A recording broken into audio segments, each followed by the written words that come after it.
Hey, what's up ladies and gentlemen, it's your boy Beaky here with a mini review for Shadows of War.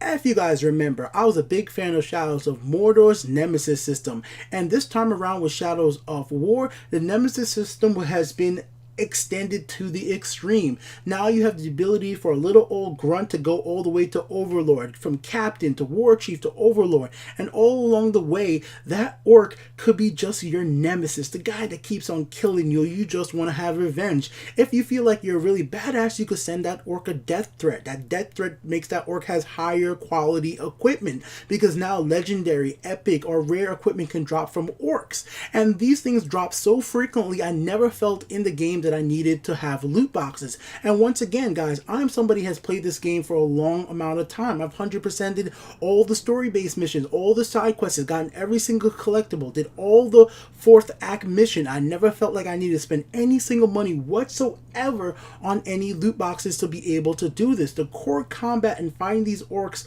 one after another, the captains giving me equipment all along the way, was enough to keep me entertained and having fun with the game, along with the little sprinkling of story here and there from the story-based mission, which is not the reason I'm going to recommend this game for anybody. The story is there, but if you're even a Lord of the Rings fan, I don't think the story is deep enough to really get that grasp. You're going to be playing this for the core Nemesis system and the combat. The combat is so key because of the skill system. Every time you level up, you gain a skill. When you collect certain side quests in the game, they just give you a skill point without you even leveling up, and those skills can do a vast variety of things. When you first start off playing the game, you have to run up to the orc you want to kill, the captain, or dominate and fight him. But later on in the game, you might unlock the ability to actually use your arrow to pull an orc to you, basically teleporting him directly to you, and so you could do a one-on-one fight. This could be very useful if he's surrounded by a bunch of different enemies. And all the while, the graphics is good, fluid, nice. Especially if you're playing on a PlayStation Pro or Xbox One X, it looks pretty darn good.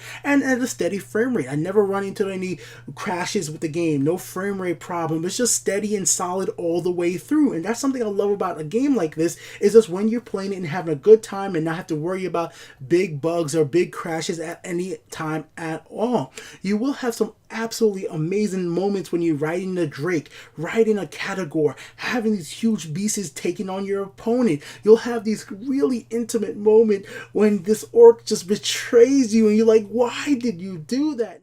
Another one of your orders! Every last one of you will answer to the Dark Lord, starting with this dog.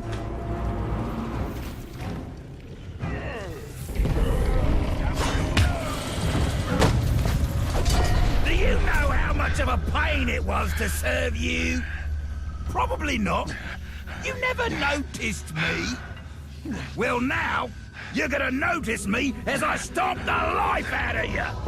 And as you guys see, I'm trying to stay away from spoilers in this video and in just not show you guys stuff that make you feel sad. So I'm not going to show you any of that from the story-based stuff, but there are going to be those moments where, like, you've been with this orc for such a long time. He was a legendary orc. You made him a legendary, which is another cool system in the game. You could get a lowly grunt and have it a situation where that grunt could just rank up to the point that he becomes a legendary, which is another reason I say you never really need to spend money on loot boxes. There's just no reason to do it, because you could make legendaries yourself in the game just through regular gameplay, and I just have a blast with it. They do have the online conquest system, and even I went ahead and got to the highest rank in that, but I just did it so I could brag with my friends. There's no need to do that. You don't have no reason to do that as somebody who's played this game through on Nemesis difficulty, and I did go ahead and drop it down to medium and easy just so I could give my opinions, and that easy is super too easy, to the point that I'm going to tell everybody, if you're going to play Shadows of War, play it on Nemesis. Get the most you possibly can out of the Nemesis system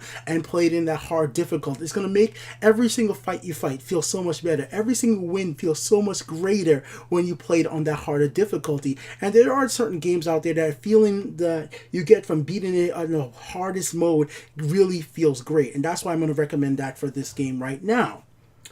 Now, let's talk about the simple things, like music. The music is good. If you like the Lord of the Rings stuff, if you like the epic music, it's there. The graphics are solid for this generation. It's there, it looks good. No glitches, no bugs I really ran into that really broke the experience. There was one bug that just annoying, but it didn't break the game. I got to 98% complete in the game, and there was a bug that doesn't make the number go to 100. So I did every single mission, I did every single thing in the game, but the game says I'm 98% complete instead of 100% complete, but this is a known bug, but it's just a number bug. It doesn't mean that I didn't experience all the content. It's just, hey, the game wants to show 98% instead of showing 100. So what? I could live with it. I did everything anyways. And this is coming from somebody, I have not bought no season pass, I haven't bought no DLC. I bought the base game and said, hey, I'm gonna experience the most I can out of this game, and I got tons of hours put in. So that's why I'm just gonna recommend this game, guys. The combat feels good. It feels fluid. No bugs, no glitches that break the experience.